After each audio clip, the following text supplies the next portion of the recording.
Berbagai topik menarik dikupas dalam dialog hari ini.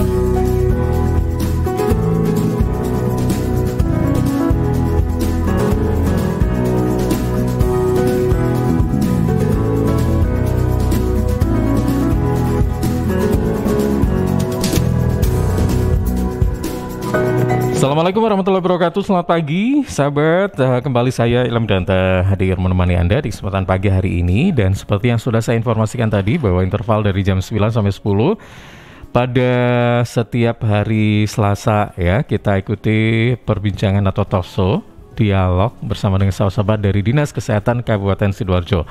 Dan pada hari ini Selasa tanggal 9 November 2021, sahabat-sahabat yang akan menjadi narasumber pagi hari ini adalah sahabat-sahabat dari Puskesmas Sukodono. Ada Ibu Dr. Astri Damayanti selaku dokter umum, kemudian juga ada Mbak Vivin Dwi Pratiwi SKM selaku petugas Promkes ya, yang biasanya aktif di Puskesmas Sukodono. Dan sahabat, yang nanti akan kita bahas kurang lebih 1 jam ini adalah tentang penyakit diabetes ya. Mungkin Anda sudah cukup lama mengenal penyakit ini dan mungkin juga sudah sering kali diulas ya. Tapi kenapa ini menjadi salah satu penyakit yang masuk kategori mungkin terbesar ya di Indonesia? Apakah betul? Nanti kita akan tanya dengan Dr. Astri. Langsung saja kita sapa. Assalamualaikum, selamat pagi Dr. Astri. Waalaikumsalam. Apa kabar? Alhamdulillah baik. Baik ya. Di sebelahnya ini ada Mbak Vivin Dwi Pratiwi. Assalamualaikum, selamat pagi Mbak Vivin. Selamat pagi Pak. Oke, apa kabar Mbak Vivin? Alhamdulillah sehat. Sehat ya. Ini kok saya agak kaget dengan rompi-rompi coklatnya ini apa sih? Apa ini, Jadi, Bu Dokter? Rompi ini adalah identitas bahwa kami petugas dari Puskesmas Sukodono, Sidoarjo. Oh iya. Jadi atau mungkin petugas Sukodono saja yang pakai rompi-rompi begini ya? Soalnya kalau petugas lain saya kira kemarin-kemarin nggak ada nih pakai yang rompi-rompi gitu. Iya mungkin gitu ya. Ya, mungkin. Jadi ini sebagai identitas bahwa ini adalah tenaga kesehatan dari Puskesmas Sukodono. Rompi coklat, kemudian ini ada apa ini? Logo Puskesmas. Ini logo Puskesmas Sukodono. Di bagian belakang ada tulisan Puskesmas Sukodono. Oke, keren. Ya mungkin bisa jadi contoh untuk puskesmas-puskesmas lain gitu ya. Iya. Oke, baik. Jadi kayak semi jurnalis sih sebenarnya ya, kalau rompi-rompi gitu ya. Kita enggak nyaingin kok. Oh iya. Kalau kita menggalakkan vaksinasi sehingga kita supaya lebih mudah dikenali masyarakat, kita menggunakan rompi ini. Baik, Ibu Kofifa itu juga biasanya pakai rompi loh ya. Oh iya, Bu betul. Kofifa ada tulisannya begitu, tag name-nya, terus ya begitulah. Mungkin itu yang jadi inspirasi gitu ya. Baik. Dokter, pagi hari ini kita berbicara tentang penyakit diabetes ya. Betul. Mungkin yang pertama itu dijelaskan definisi diabetes itu apa sih, kemudian bagaimana perkembangan diabetes atau kasusnya yang ada di Indonesia sampai saat ini seperti apa? Silakan. Ya. Selamat pagi pendengar dan pemirsa Radio Suara Sidoarjo. Semoga masyarakat Sidoarjo selalu dalam keadaan sehat walafiat. Pagi ini kami tim kesehatan dari Puskesmas Sukodono akan membawakan tentang topik diabetes mellitus ya. Seperti kita tahu diabetes mellitus itu biasa disebut kencing manis ya. Itu adalah penyakit metabolisme kronis ya. Jadi penyakit yang menaun yang ditandai dengan adanya kadar gula yang meningkat ya.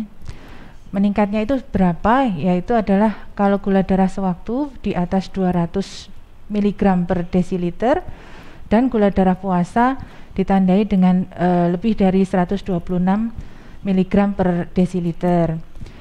Pada diabetes itu ada beberapa macam tipe ya. Yang pertama adalah diabetes tipe 1 atau yang biasa disebut diabetes anak-anak ya, karena dia menyerang pada usia-usia di bawah 20 tahun. Jadi diabetes tipe 1 ini adalah diabetes yang sangat tergantung dengan insulin. Jadi tidak memerlukan obat lain selain insulin. Kemudian diabetes tipe 2. Tipe 2 ini yang paling banyak. Tipe 1 ini bisa dikatakan paling berbahaya. Tingkatnya ibarat itu kronis gitu, bukan ya? Sama saja, cuman dia menyerang pada anak-anak. Oh, gitu aja ya, Bu ya. Ya, diabetes tipe 1 itu karena terjadi kerusakan pada sel pankreas yang menghasilkan insulin. Jadi benar-benar si pankreasnya itu tidak bisa memproduksi insulin, otomatis untuk regulasi gula tidak bisa dilakukan. Jadi harus benar-benar dapat suplai dari luar melalui suntikan insulin. Kemudian diabetes tipe 2 itu diabetes yang paling banyak diderita, yaitu hampir 90% adalah diabetes tipe 2. Biasanya pada usia-usia lebih dari 40 tahun. Tapi karena gaya hidup yang sekarang ya, semuanya serba gadget, serba online, akhirnya sedentary life ya, jadi kurang gerak, makannya semua serba instan ya, itu bisa menimbulkan diabetes tipe 2 ini ya. Penanganannya bisa dengan obat-obatan maupun dengan insulin. Kemudian yang diabetes yang ketiga itu adalah diabetes pada kehamilan atau gestasional diabetes. Ini cukup jarang, tapi bisa saja terjadi pada ibu hamil. Kira-kira bayinya bisa kena nggak, Dok? Bisa ya? saja, iya. Faktor resiko dari diabetes mellitus sendiri itu yang ada 2, dikelompokkan menjadi 2. Yang pertama itu bisa tidak bisa dirubah ya, faktor resiko yang tidak bisa dirubah, dan yang kedua adalah faktor resiko yang bisa dirubah. Faktor resiko yang tidak bisa dirubah otomatis usia lebih dari 40 tahun ya. Kemudian faktor genetik atau keturunan. Jadi pada orang tua yang misalnya ada diabetes mellitus, kemungkinan anaknya memiliki faktor risiko untuk terkena diabetes mellitus. Kemungkinannya sampai berapa persen sih kalau genetik itu? Bisa sampai 6% ya. 6%. Tapi tergantung gaya hidup si anak atau keturunan dari orang diabetes tadi. Jadi gaya hidupnya misalnya sembarangan gitu kan, apalagi gaya hidupnya sembarangan, kemudian ada faktor genetik dari orang tua, otomatis lebih besar yang tidak punya genetik diabetes mellitus. Kemudian kegemukan ya, jadi IMT lebih dari 25 itu bisa merupakan faktor risiko dari diabetes mellitus ya. Kemudian yang bisa dirubah ya, otomatis gaya hidup, pola makan ya. Gaya hidup itu biasanya kan karena kita sekarang bangun tidur mau tidur lagi pakai gadget ya, otomatis sangat jarang sebelum tidur pegang handphone, bangun-bangun juga pegang handphone. Iya betul. Jadi kurang Ayo gerak. Kita mendirikan pabrik handphone. Loh, coba bayangkan loh ya, manusia sekarang itu memang apa yang dipegang pertama kali itu handphone. Itu berarti kan menjadi barang yang sangat dibutuhkan untuk saat ini. Kebutuhan pokok ini. Aduh. Dan kalau sudah pegang lupa ya, kita malas olahraga dan sebagainya, akhirnya begitu ya, dokter ya. Nah, ini sudah disebutkan singkat mengenai apa itu diabetes mellitus atau kencing manis. Ya. Terus bagaimana dok untuk saat ini? Apakah memang saya pernah dengar bahwa diabetes mellitus ini termasuk salah satu penyakit yang mematikan selain kanker atau jantung gitu, betul ya? Betul sekali. Jadi diabetes mellitus itu adalah penyakit yang sangat mematikan, terutama sekarang eranya COVID-19 ya. Diabetes mellitus itu menjadi komorbid atau penyakit pemberat apabila terjangkit suatu penyakit infeksi, baik itu COVID-19 ataupun TBC.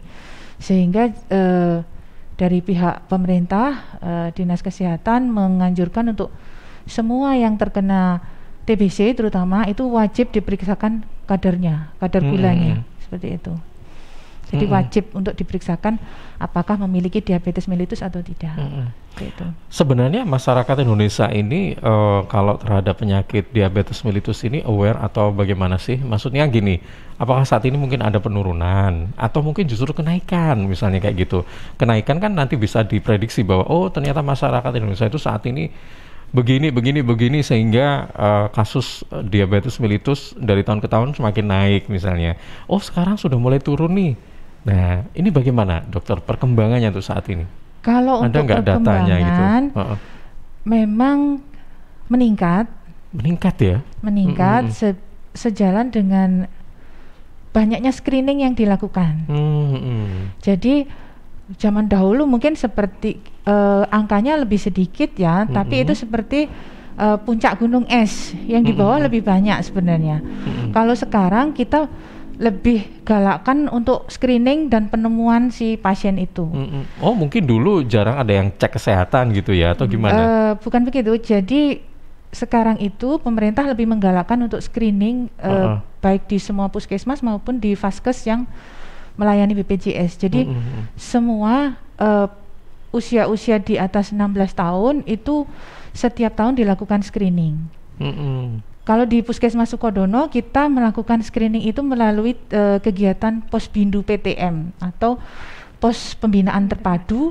PTM-nya adalah penyakit tidak menular. Jadi itu ada pemeriksaan berat badan, tinggi badan, lingkar perut, kemudian gula darah, tensi darah, bisa juga ditambah dengan kolesterol dan asam urat. Jadi kita lebih menggalakkan screeningnya untuk ke masyarakat, sehingga penemuan otomatis lebih banyak daripada sebelum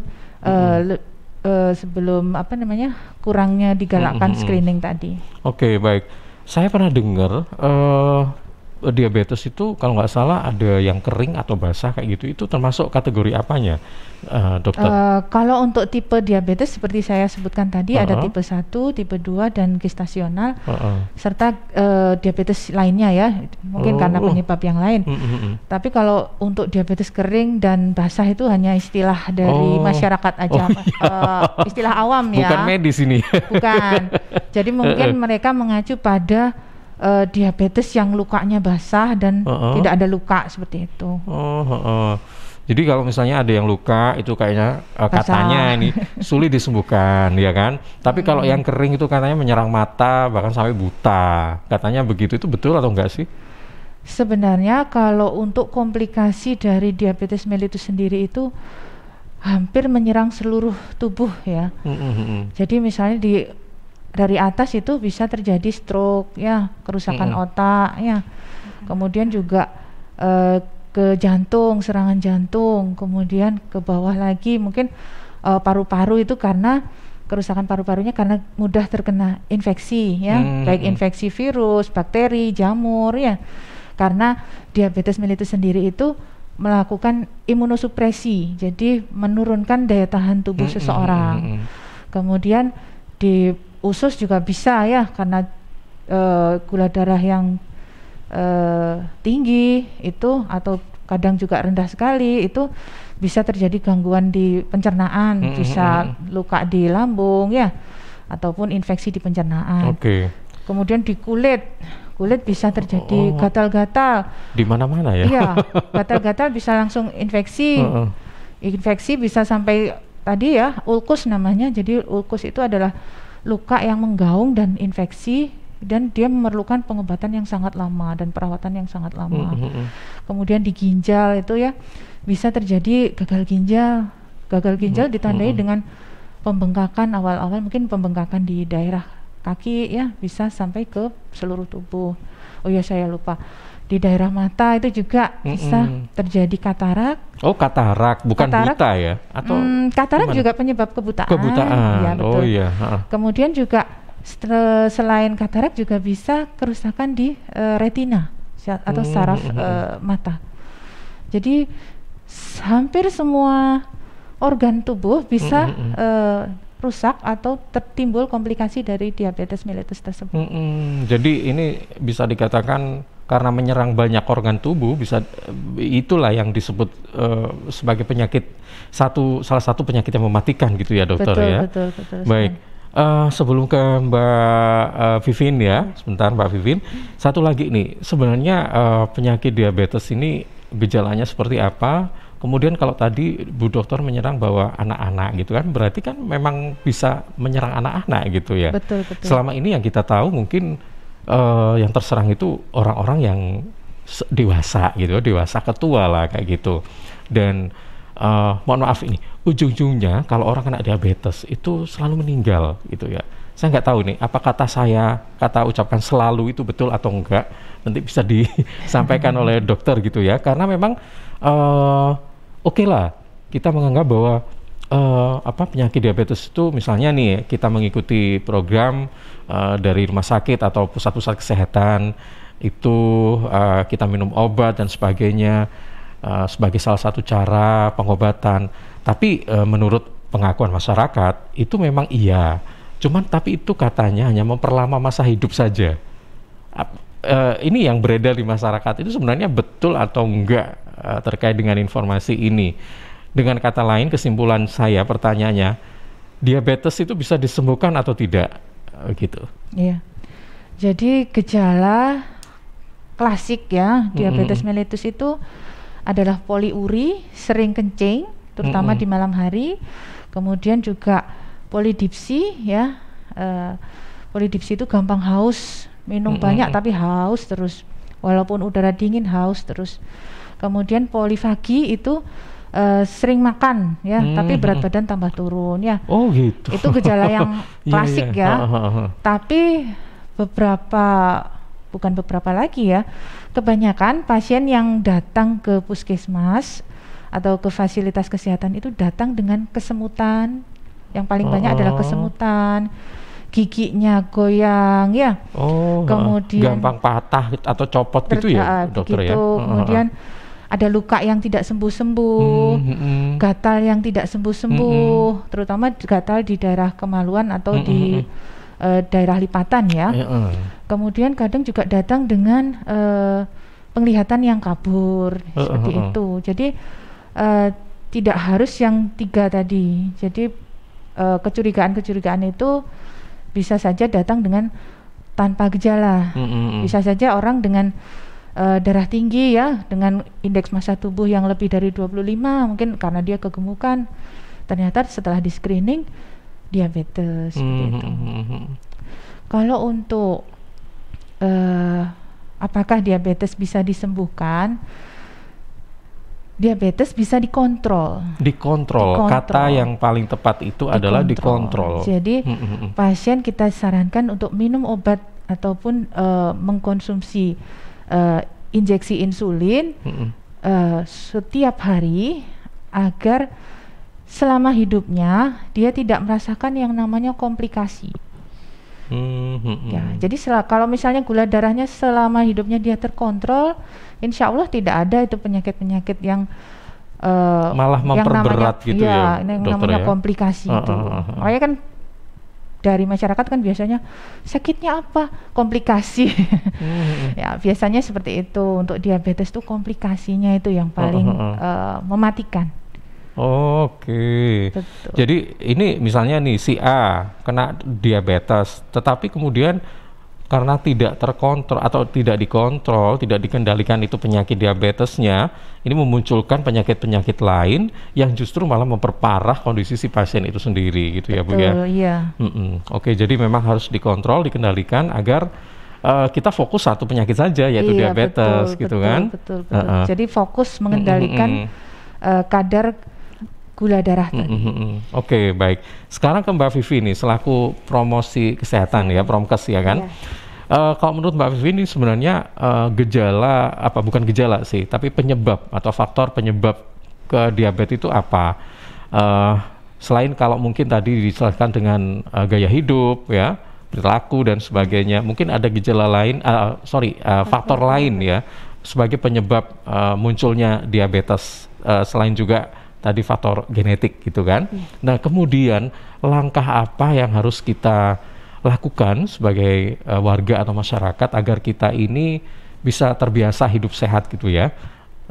Intinya kita nggak mau dong kita nggak ada keturunan diabetes ya, misalnya begitu. Tapi tiba-tiba karena mungkin gaya hidup kita, perilaku kita, kemudian tiba-tiba kita saat melakukan cek kesehatan, Bapak Ibu ini ternyata kena diabetes loh, nggak sadar gitu loh. Nah gimana ini? Untuk langkah pencegahan sendiri itu kalau di penyakit tidak menular ada namanya CERDIC. Jadi disingkat CERDIK. Yang pertama yaitu cek kesehatan secara berkala. Jadi kita harus mengecek kadar gula darah kita, tensi darah, lingkar perut dan sebagainya. Di puskesmas sendiri juga dijelaskan sama Dokter Astri ada Posbindu. Di puskesmas sendiri ada 19 desa, itu setiap desa pasti ada Posbindunya. Jadi monggo ibu-ibu kalau mau periksa darah bisa ikut ke Posbindu. Lalu yang kedua enyahkan asap rokok. Jadi tinggalkan yang namanya rokok. Mari kita hidup sehat dengan tidak merokok seperti itu. Lalu yang rajin melakukan aktivitas fisik sebanyak 30 menit per hari, seperti itu. Aktivitas fisik bukan hanya senam seperti itu. Kita juga bisa ke perilaku kita sehari-hari seperti mencuci, itu juga ikut aktivitas fisik. Bersih-bersih rumah, apa gitu ya. Itu juga termasuk aktivitas fisik. Kalau rumahnya udah bersih, ini lingkungan-lingkungan ini disapu semuanya, ya kan? Ikut gotong royong RT. Aduh, rajinnya saya pingin bertetangga dengan orang ini loh. Mana ya ada yang begitu ya. Kemudian yang D, diet yang seimbang.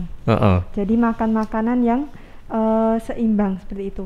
Seperti kita ketahui kalau kita makan makanan pokok seperti nasi, itu kan biasanya padahal itu kadar gulanya tinggi. Juga nasi, terus soda, seperti itu. Kita mulai terbiasa makan dengan beragam. Jadi bukan hanya makan nasi, tapi juga makan kentang, makan ubi-umbian, itu juga bisa. Gandum mungkin ya, atau apa sih?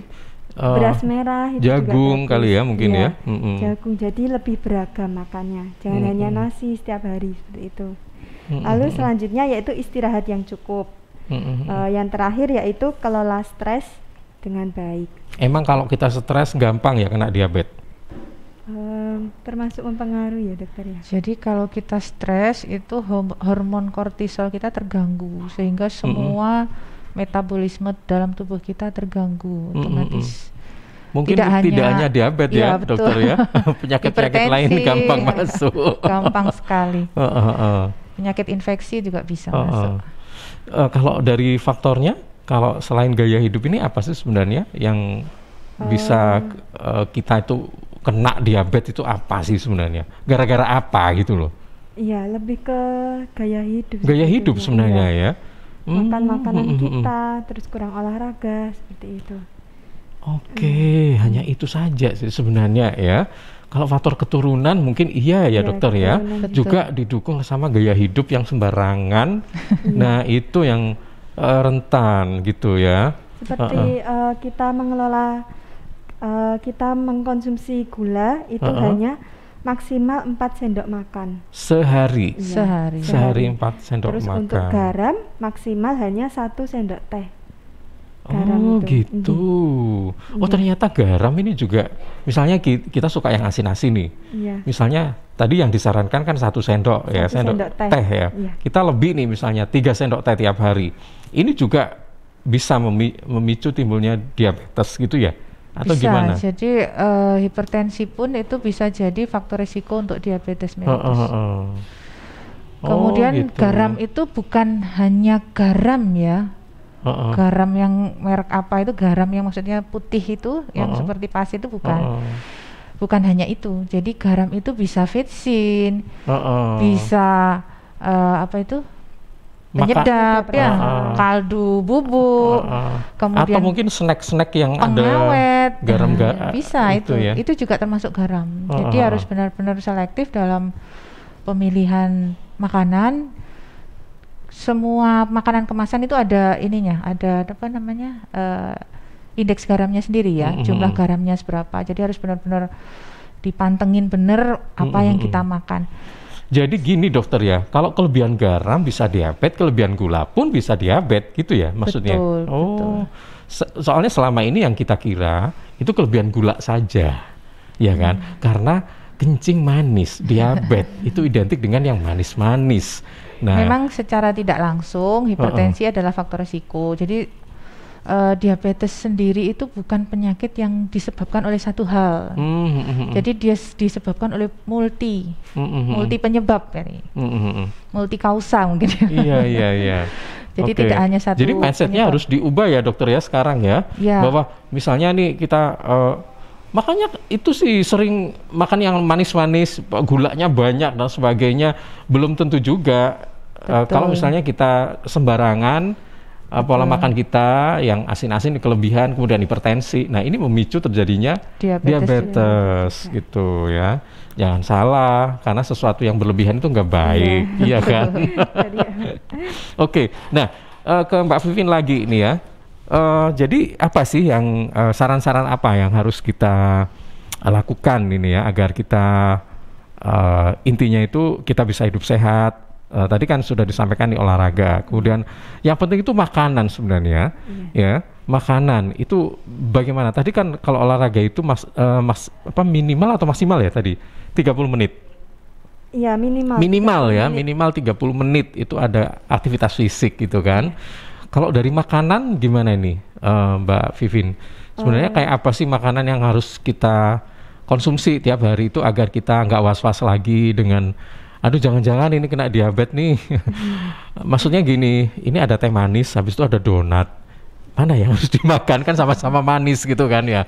Habis itu ada apa lagi, manis semua gitu. Nah, ini gimana ini caranya agar kita nggak bingung gitu loh. Manis-manis ini gimana nih cara mengaturnya gitu? Ya, sebetulnya makan manis itu boleh. Tapi yang lebih penting itu bagaimana kuantitasnya. Jadi seberapa banyak kita makan manis itu, gitu. Jadi kita harus mengatur bagaimana jenis makanan yang kita makan, seperti itu. Pokoknya tidak berlebihan, seperti itu. Dan juga menghindari makanan yang terlalu manis juga bisa. Soda seperti tadi, nasi putih, seperti itu. Mungkin lebih makan ke makanan yang berserat, seperti brokoli, bayam. Sayur ya. Ya, sayur-sayuran seperti itu yang warnanya hijau, atau juga buah-buahan. Boleh kita makan buah, boleh juga buah itu dibuat jus tapi jangan terlalu banyak gulanya juga. Seperti itu. Karena buah sendiri juga kadar gulanya kan ada yang tinggi ya. Kayak mangga itu kan tinggi sekali ya. Udah manis, mungkin semangka juga ya. Iya, boleh di jus tapi gulanya jangan terlalu banyak. Oke, yang suka beli es tebu ini ini juga harus hati-hati ya. Di tengah kehausan, kepanasan, memutuskan untuk beli es tebu ya. Ini juga harus diperhatikan ya. Jangan asal digoglok aja ya. Baik, Dokter Astri dan juga Mbak Vivi, nanti kita akan lanjutkan kembali ya obrolan kita karena masih cukup banyak nih yang harus kita ketahui tentang diabetes mellitus ini. Untuk sebenarnya diabetes atau diabetes Ibu pronounce-nya ini? Diabetes. Diabetes mellitus. Diabetes ya, bukan diabetes ya. Kadang-kadang itu orang-orang sebut diabetes itu sudah merasa betul, tapi yang betul diabetes mellitus ya, ada tesnya ya. Oke, baik. Nanti kita akan lanjutkan setelah beberapa spot berikut ini. Suara Sidoarjo, lembaga penyiaran publik lokal pemerintah Kabupaten Sidoarjo. Ya, sahabat, seiring bertambahnya usia, tubuh mulai bersifat asam atau asid sehingga mudah terserang penyakit. Karena itu segera perbaiki pola makan dan perbanyak asupan alkaline seperti sayur, buah, dan Cheers Alkaline Power. Cheers Alkaline air minum kesehatan dengan pH tinggi 8,5 yang setara dengan sayur dan buah, serta punya 6 manfaat, yakni meningkatkan metabolisme dan daya tahan tubuh terhadap virus, menjadi antioksidan alami pencegah kanker, menjaga kekuatan tulang dan gigi, membantu penyerapan mineral lebih efektif, membantu hati dan ginjal membuang racun dari tubuh, dan mencegah sakit ma. Info lengkap Cheers hubungi Sutrisno 0821 4225 6646. Cheers, healthy drinking water. CHEERS, Cheers, CHEERS, Cheers, CHEERS, Cheers, air minum yang terbaik, hey, Cheers in the house. Cheers, air ber-pH tinggi. Cheers dapat membantu netralkan pH tubuh. Cheers mengandung antioksidan alami. Cheers air minum terbaik untuk keluarga. Air minum sehat keluarga. Cuma Cheers, air minum dengan pH tinggi. Cuma Cheers, cara pesannya mudah, petugasnya ramah, gratis ongkos kirim. Hey, Cheers in the house. Untuk pemesanan via WhatsApp di nomor 087777243377. Gratis ongkos kirim. Cheers in the house. Untuk wilayah Sidoarjo dan sekitarnya bisa menghubungi Depo Candi di 0821 4225 6646 0821 4225 6646. Sahabat khusus warga Jawa Timur, ada kabar gembira untuk Anda yang punya kendaraan bermotor. Sesuai keputusan Gubernur Jatim tahun 2021 nomor 188/151 KPTS sekian-sekian tentang pemutihan dan insentif pajak daerah untuk warga Jawa Timur, yaitu diberlakukan pemutihan bebas denda PKB, BBNKB, dan bebas BBN kedua dan lain-lain. Juga insentif pajak 20% untuk kendaraan roda 2 dan 3, serta 10% untuk kendaraan roda 4 atau lebih. Selain itu, manfaatkan dan menangkan hadiahnya senilai 30 juta rupiah berupa tabungan umroh tahap kedua untuk 15 pemenang mulai 9 September sampai 9 Desember 2021. Pemutihan dan insentif pajak daerah untuk warga Jatim ini bisa dibayar melalui e-Samsat, Link Aja, GoPay, Alfamart, Alfamidi, Indomaret, Tokopedia, Geria Bayar BTN, dan Pos Indonesia. Info lebih lanjut hubungi kantor bersama Samsat Sidoarjo Kota. Informasi ini dipersembahkan oleh kantor Samsat Sidoarjo. Rokok opo iki lho, kok putihan? Ya rokok empok, ya murah, ya akeh. Rokok ilegal ki. Masa rokok ilegal iki? Yo ki. Lah awakmu kok roh nek iki rokok ilegal? Rokok ilegal iki gak nek pita cukene. Samen paling roe bandro iku lho. Rokoke kudu enek merek karo nama perusahaane sing terdaftar ndek Bea Cukai. Lokasi pembuatane ndek kene yo gak enek. Terus ndek kene rokok ilegal iki gak enek gambar karo peringatane teko pemerintah. Berarti rokok ilegal gak resmi no? Aduh ya mesti to Lemul. Rokok ilegal iki merugikan negara. Mergo ora bayar cukai sing digembangun negara. Walah cucu, sepenting wong-wong gak roh. Loh, gak iso le iki. Makane to le tuku sing pasti-pasti ae. Aja ngawur.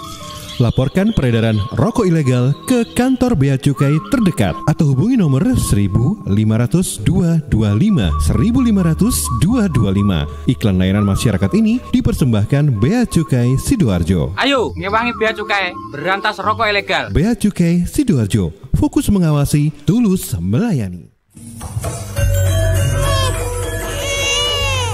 Arek-arek iku rame lapo sih? Mulakno, nek dikandani wong tuwek dirungokno, nek durung siap duwe anak, gak usah rabi. Anake loro, pilek, watuk, ono seseke. Loh, bahaya iku. Ngomong dorong, budal nang bidan. Hati-hati dan waspada ya. Demam, batuk, dan susah nafas bisa jadi itu tanda-tanda pneumonia atau infeksi paru-paru. Penyebabnya bisa virus, bakteri, atau jamur. Mudah menular lewat droplet saat batuk atau bersin. Tapi, ini bisa dicegah dengan pemberian imunisasi PCV pada bayi dan anak. Imunisasi PCV selain mencegah pneumonia juga bisa mencegah radang selaput otak atau meningitis dan radang telinga tengah atau otitis media. Imunisasi PCV diberikan pertama pada bayi usia 2 bulan, dilanjutkan pada usia 3 bulan, dan dosis ketiga saat anak usia 12 bulan. Imunisasi PCV bisa didapat di posyandu, bidan, puskesmas, rumah sakit, klinik kesehatan, praktek dokter mandiri, dan layanan kesehatan lain yang menyediakan imunisasi.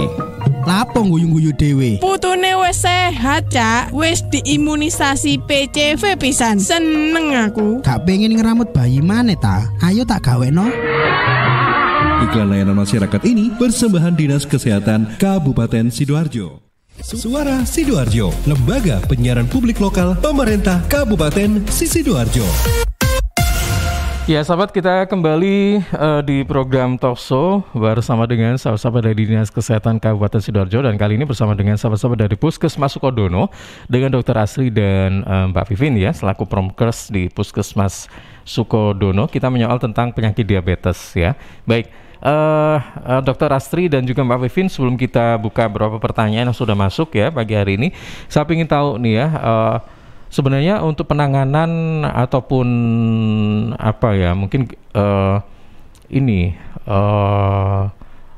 gambaran singkat deskripsi begitu ya, apakah ada perbedaan gitu pada saat pandemi dengan sebelum pandemi terkait dengan diabetes ini, mungkin pada saat munculnya penyakit diabetes atau mungkin pada saat penanganannya seperti apa, atau mungkin ada kalau pada saat pandemi ini kan masyarakat mungkin lebih aware lagi ya pada kesehatan ya kan, karena ada imbauan untuk cuci tangan dan sebagainya begitu. Tapi apakah ini juga termasuk salah satu langkah untuk bisa menurunkan angka penyakit diabetes itu sendiri, atau dengan kata lain apabila memang kita sudah berupaya untuk melakukan selama ini kampanye yang dilakukan pemerintah itu adalah 3M sampai 6M gitu kan. Nah, ini apakah memang bisa menekan angka diabetes mellitus itu sendiri? Kemudian pada penanganannya apakah memang ada perbedaan pada saat pandemi atau enggak sama aja kayak gitu-gitu? Gimana ini dokter? Untuk tata laksana diabetes mellitus sendiri itu adalah yang pertama adalah lakukan screening atau pemeriksaan darah yang secara rutin. Kemudian pengobatan otomatis ya, pengobatannya secara rutin juga. Kemudian juga aktivitas fisik tadi ya seperti disebutkan Mbak Vivin ya, 30 menit setiap hari. Kemudian perbaiki kualitas makan ya, jadi harus disesuaikan dengan aktivitas fisik juga ya. Perbaikan kualitas makan itu bukan berarti yang enak-enak ya? Bukan. Nggak harus begitu ya dokter, iya kan? Jadi makan yang kita perlukan. Kemudian menjaga kesehatan kulit dan mulut. Jadi pada penyakit diabetes itu sering terjadi gangguan di daerah mulut, kemudian kadang luka sedikit di kaki, itu bisa jadi masalah yang besar yaitu ulkus tadi ya. Kemudian juga adanya penerapan protokol kesehatan baik pada kegiatan Posbindu PTM di desa masing-masing maupun pada waktu berkunjung ke Puskesmas Sukodono. Seperti itu. Jadi bedanya hanya kita ada penerapan protokol kesehatan di Posbindu maupun di kunjungan ke Puskesmas, kunjungan secara langsung ke Puskesmas. Selain itu juga kami ada melayani konsultasi lewat media sosial. Ada WhatsApp, kemudian ada JKN Mobile ya, itu kemudian ada Instagram di UPT_Puskesmas_Sukodono, kemudian di Facebook juga, Facebook Puskesmas Sukodono. Jadi kita menangkap semua, baik konsultasi, baik itu tentang pelayanan kesehatan maupun tentang pengobatan. Jadi kita bisa juga melakukan pada pasien-pasien yang sudah terdiagnosa dan sudah rutin, itu bisa kita lakukan terapi baik itu melalui online dengan media sosial. Online maupun offline mungkin juga ya Bu bisa. Ya offline ya bisa ya. Bisa. Oke. Jadi ini yang kita bicarakan kan mereka pasien diabetes mellitus ini kan? Iya. Maksudnya penyakit kronis. Penyakit kronis, baik. Dan kalau dilihat di wilayah Sukodono sendiri itu bagaimana Bu untuk pasien di sana? Apakah ada cukup banyak kira-kira atau bagaimana? Setiap tahun pasien? Kita harus menemukan ada target. Target. Jadi setiap tahun kita harus mengejar target itu. Jadi kita harus menemukan sebanyak-banyaknya untuk tahun ini. Kenapa sih harus ditemukan? Apakah pasien ini memang jarang ada yang mau buka gitu, malu atau gimana ya? Jadi pasien itu karena tidak ada gejala, tidak ada keluhan yang berarti sehingga atau malas memeriksakan mungkin ya. Bisa jadi, terutama yang gender cowok itu paling sulit diajak untuk screening dan datang ke fasilitas kesehatan paling sulit. Padahal cowok pun bisa kena diabetes ya, gitu ya dokter ya. Betul. Tapi sepertinya kalau di persentase lebih banyak perempuan ya kayaknya, atau gimana? Ya karena yang berkunjung lebih banyak perempuan. Oh gitu. Betul. Jadi hampir 2/3 pasien yang berkunjung adalah perempuan. Betul. Tapi sebenarnya penyakit diabetes ini nggak melulu menyerang perempuan ya kan, laki-laki pun bisa. Makanya kita menggalakkan untuk screening ke desa-desa. Jadi tapi sebenarnya penyakit diabetes ini memang lebih cenderung menyerang perempuan atau gimana sih? Hampir sama sih. Hampir sama, tidak melihat gender gitu ya. Iya. Kalau memang gaya hidup atau apanya ya lebih sembarangan banyak ke ya. Laki-laki sebenarnya. Oh iya. Iya. Tapi karena laki-laki itu sangat sulit sekali untuk diajak ke fasilitas kesehatan mungkin akhirnya lebih sedikit predisposisinya. Tampaknya saja. Oke, baik. Nah, dari tadi kita kan bicara tentang gula-gula supaya diminimalkan begitu kan. Saya ingin tahu nih Bu, sebenarnya efek buruk dari kita konsumsi gula itu selain kita mungkin lebih gampang terpapar diabetes, itu apa saja sih? Jadi sebenarnya manusia itu memerlukan gula untuk energi, tapi jumlahnya tidak boleh berlebihan, itu saja. Kerusakannya otomatis ya diabetes tadi itu. Kalau untuk kerusakan yang lain ya komplikasi dari diabetes tadi. Jadi seperti itu. Jadi gula itu kalau gula itu memang bisa bikin berat badan, betul ya? Tambah jadi overweight cepat gitu ya. Gemuk. Cepat gemuk. Itu betul ya Bu ya? Betul. Karena dia langsung, jadi misalnya kita konsumsi gula yang banyak, otomatis selain gula tadi juga disimpan karena pengelolaan kita ya, aktivitas fisik kita kurang, otomatis kan yang dikeluarkan lebih sedikit daripada yang masuk ya. Belum lagi protein, belum lagi lemak dan lain-lain, otomatis yang lain numpuk karena dia tidak dikeluarkan melalui energi tadi. Oke, baik. Bukan berarti mereka yang kurus kemudian ingin gemuk lalu mengkonsumsi banyak gula, bukan begitu ya? Bukan. Kan ada toh orang kurus pengen gemuk gitu ya. Mungkin pada solusinya harus makan gula nih yang banyak, enggak begitu ya? Bukan. Jadi malah diabetes. Iya. Pada anak-anak mungkin bisa diberikan penambahan gula dan minyak, tapi itu untuk anak-anak saja. Dan bila sudah memenuhi target berat badan idealnya ya sudah dihentikan itu konsumsi gulanya. Oke, baik. Pada dewasa tidak boleh seperti itu. Oke, ini ada beberapa pertanyaan dokter sama Mbak Vivin ya, yang mungkin bisa nanti langsung direspon. Dari Pak Fathur Waru, apakah biji mahoni dapat membantu mengontrol gula darah pengidap penyakit diabetes? Jadi ini agak apa ya, semi-semi pengobatan herbal gitu ya. Kemudian biji mahoni. Dari Alicia, kira-kira apa saja ya Dok makanan atau minuman yang harus dihindari bagi pengidap diabetes? Yang jelas pasti yang banyak gula, tapi apakah memang sesimpel itu gitu kan? Pasti ada yang lain dong. Apa gitu ya. Kemudian yang ketiga dari Pak Ramli, jika mengidap diabetes tiba-tiba kambuh, apakah ada penanganan sementara yang dapat dilakukan?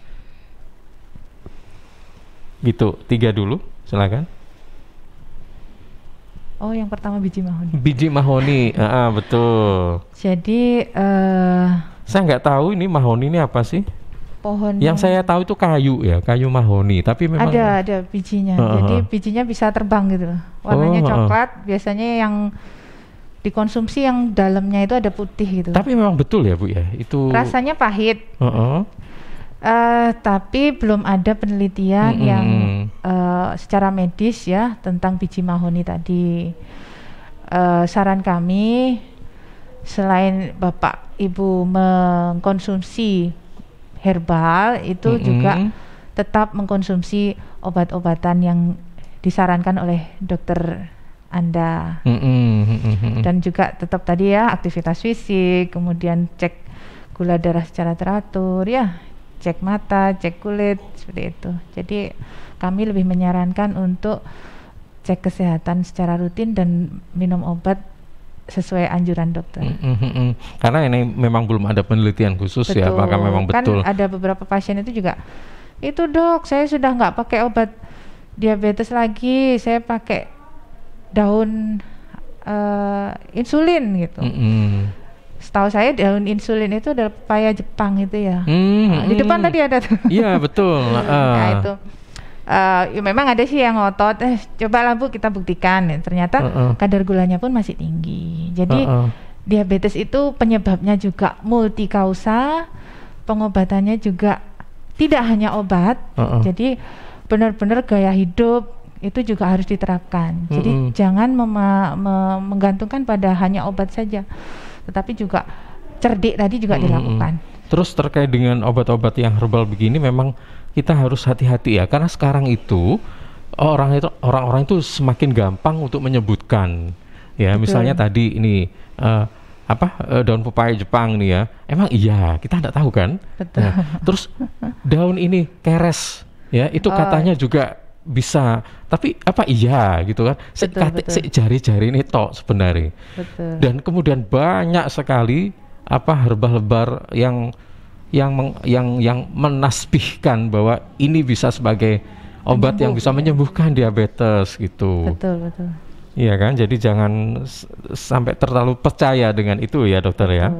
Kemudian pertanyaan yang kedua, makanan dan minuman yang harus dihindari. Untuk makanan yang dihindari itu yaitu nasi putih, karena kadar gula yang tinggi. Boleh makan nasi putih tapi harus kadarnya tertentu. Mungkin 2 sendok saja gitu ya Mbak Vivin ya. Kalau untuk makan nasi putih itu iya. Sesuai dari isi piringku, ada divisi itu isi piringku itu dibagi 3. Jadi piring dibagi 3. Jadi 1/3 itu nasi putih. Lalu 1/3 lagi itu sayuran. Lalu untuk yang 1/3 lagi itu buah dan juga lauknya. Jadi lauk dan buah itu 1/6. Jadi nasi putih dibagi menjadi 3. Jadi nasi putihnya 1/3 dari piringnya itu. Oke. Jadi kalau dilihat dari isi piringku komposisinya itu lebih banyak karbohidrat sama sayurnya. Kalau dilihat tadi komposisinya, iya kan? Lebih banyak nasinya sama sayur. Kalau yang buah sama ikan tadi kan 1/6. Nah, gitu. Kayaknya wis parodang gitu ya. Gitu. Bisa dibagi piringnya. Itu komposisinya ya, idealnya itu. Lalu juga kita harus menghindari makanan yang terbuat dari tepung terigu. Seperti itu. Lalu sayuran yang dimasak tapi ditambahkan garam yang terlalu banyak. Gitu. Untuk makanan yang digoreng juga sebaiknya dihindari. Tapi ayam kulitnya kita jangan makan, tapi ayamnya saja. Itu. Lalu juga makanan dengan kadar gula yang tinggi seperti kue, sirup, itu yang enak-enak nggak boleh dimakan ya. Iya. Bisa dihindari. Mohon maaf, ini karena memang dulu saya pernah itu sering dengar sekali orang yang kena diabetes kemudian mohon maaf meninggal. Yang beredar ya pada saat itu karena orang itu sering makan yang enak-enak, kayak gitu. Banyak yang menyimpulkan begitu, tapi ini masyarakat saja sih yang beredar gitu. Mungkin ada memang betul atau gimana ya dokter ya? Atau gimana? Jadi paradigma makan enak itu adalah makanan yang mungkin berlemak ya, daging-daging berlemak seperti itu. Nah itu tadi kan kayak kulit-kulit ayam gitu kan. Boleh makan daging tanpa lemak, ayam tanpa kulit boleh. Jadi harus benar-benar selektif ya dalam pemilihan makan. Kalau untuk pasien diabetes seharusnya makanan itu jadi obat. Jadi benar-benar makanan jadi obat. Makanan jadi obat, kita harus hati-hati gitu kan. Betul. Terus yang ketiga, pertanyaan ketiga tentang pencegahan ya tadi ya. Penanganan sementara. Penanganan sementara. Jadi untuk ada nggak penanganan sementara gitu? Jadi untuk komplikasi diabetes mellitus sendiri yang paling cepat ya onsetnya itu bisa hipoglikemi maupun hiperglikemi. Bisa 2 tanda tadi ditandai dengan koma. Jadi tiba-tiba tidak sadar seperti itu. Penanganannya langsung dibawa ke UGD. Soalnya kita juga tidak tahu, awam juga tidak tahu apakah si pasien tadi terlalu tinggi kadar gulanya ataukah terlalu rendah. Kalau misalnya masih dalam keadaan sadar ya, misalnya setelah minum obat kan, jadi konsumsi obat OAD ya, OAD itu dia pagi sebelum makan, mungkin karena tergesa-gesa sudah minum obat, kemudian si pasien lupa untuk sarapan ya, karena 15 menit baru dia makan kan. Setelah konsumsi obat 15 menit dia baru makan. Itu misalnya di tempat kerja seperti itu. Jadi harus ada paling tidak ada biskuit atau permen di dalam tasnya. Tapi itu hanya untuk keadaan emergensi. Jadi bukan untuk cemilan kalau lagi nganggur-nganggur gitu seperti itu. Jadi harus apalagi untuk bepergian mungkin ya, kemudian juga pas bekerja, jadi harus ada sangu tadi ya. Jadi orang yang penderita diabetes bukan berarti menghindari kayak permen gitu, maksudnya gitu ya Bu? Jadi itu hanya untuk emergensi, keadaan emergensi. Nggak boleh sering-sering gitu kan? Ya, bukan berarti dilarang gitu kan? Jadi misalnya kalau pada pasien-pasien yang hipoglikemi biasanya badan lemas, keringat dingin, itu tanda-tandanya. Oke, baik. Tapi kalau sudah keadaan koma, lebih baik langsung dibawa ke UGD terdekat. Oke, baik. Nah, ini antara mitos dan fakta seputar diabetes. Nah, ini kan ada beberapa hal ya yang sudah beredar di mana-mana gitu ya, tentang bahwa penyandang diabetes ini tak bisa atau tak dapat mendonorkan darah. Kemudian penyandang diabetes ini nggak boleh makan nasi, hanya makan gandum saja. Nah, ini bagaimana ini, dokter? Apakah ini memang betul atau apa ya? Hanya mitos. Mitos saja gitu. Jadi kalau kita dalam keadaan sehat dan kadar gula kita terkontrol, boleh mendonorkan darah. Kemudian apa tadi? Tentang ini. Oh, makan nasi putih. Oh, kadang itu malah pasien bilangnya nasi putih kemarin itu boleh. Jadi nasi putih itu boleh dikonsumsi asalkan tidak berlebihan dan sesuai dengan isi piringku tadi ya. Jadi nasinya itu sekitar 45 sampai 60 gram ya. Itu satu entong ya. Itu itu sebenarnya komposisi untuk orang yang sehat atau untuk penderita diabetes? Hampir yang sama. 1/3 itu? Hampir sama saja. Oh, jadi untuk penderita pun ukurannya sama, bagi yang normal pun nggak kena diabetes juga sama 1/3 gitu. Oh iya. Tapi pada diabetes untuk proporsi nasinya sekitar 45 sampai 60 gram tiap kali makan, atau satu entong ya untuk gampangnya. Jadi enggak 2 sendok juga. Iya, kecuali entong yang gede ya Bu ya. Oh, jangan entong yang kayak ini raket itu, bukan ya. Entongnya gede sama dengan berentong-entong nanti ya. Oke, baik, nggak terasa ini kurang 1 menit ya, ternyata perbincangan kita selesai jam 10. Mungkin yang bisa kita ambil kesimpulan ya terkait dengan diabetes, monggo silakan dokter. Terima kasih atas kesempatan yang diberikan kepada kami dialog interaktif ini. Semoga apa yang kami sampaikan bisa bermanfaat bagi masyarakat Sidoarjo pada khususnya dan masyarakat Indonesia pada umumnya. Mari kita terapkan pola hidup sehat, baik itu pola makan, pola hidup ya, apalagi dengan semuanya serba online, itu juga aktivitas fisik sangat-sangat kurang. Kemudian juga harus cek kesehatan ya.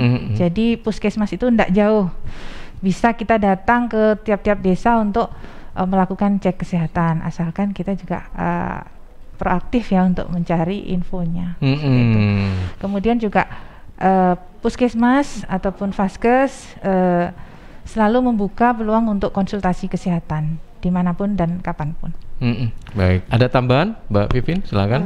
Juga perlu diingat tadi cerdik itu tadi. Mari kita melaksanakan cerdik, cek kesehatan, enyahkan asap rokok, rajin aktivitas fisik, diet yang seimbang, istirahat yang cukup, dan juga mengelola stres dengan baik. Awas jangan sampai nggak hafal ya. Ini promosi kesehatan. Cerdik selalu dihafal di mana-mana ini harus. Oke, terima kasih. Ada tambahan lagi? Sudah cukup ya? Sudah. Oke, terima kasih Dr. Astri dan juga Mbak Vivin. Sekali lagi mudah-mudahan apa yang kita perbincangan ini bermanfaat dan tentunya kita semakin melek ya, semakin sadar bahwa kesehatan itu memang mahal. Kalau misalnya kita dengan sembarangan nggak bisa menjaga pola makan, perilaku dan sebagainya, tentunya akan rawan terpapar penyakit ya, apalagi di masa pandemi seperti saat ini tentunya akan semakin memperberat gitu ya penyakit yang sudah kita derita. Baik, terima kasih Dr. Astri dan juga Mbak Vivin. Selamat pagi dan assalamualaikum warahmatullahi wabarakatuh. Waalaikumsalam warahmatullahi wabarakatuh. Iya, sahabat.